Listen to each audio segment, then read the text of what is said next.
And but one thing is for sure, Tonga has the oldest continuous civilization monarchy in the Pacific.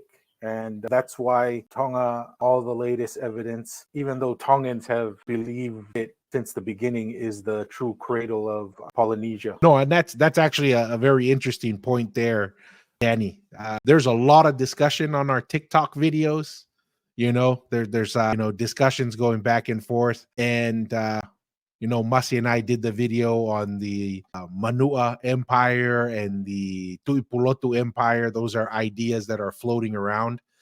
In this thread, there was a lot of discussion in there. I was surprised they were bringing up Japan as the continuous civilizations, because they're saying, hey, Japan is in the Pacific and they still have their emperor.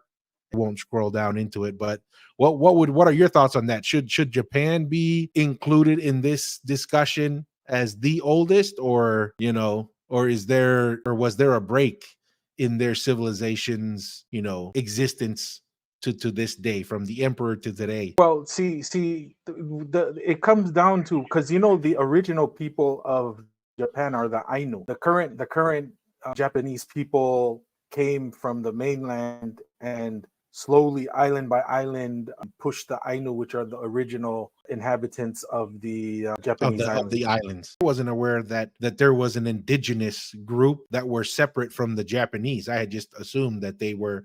Is that similar to the Okinawans? Because I do know that, like, some of the contemporary Japanese feel a little differently towards the Okinawans. Well, and like I said, it's well known and well documented that the original people of the Japanese islands were Ainu, and the descriptions of the original Ainu people, they have kind of a bigger build. It's almost like they were part Polynesian.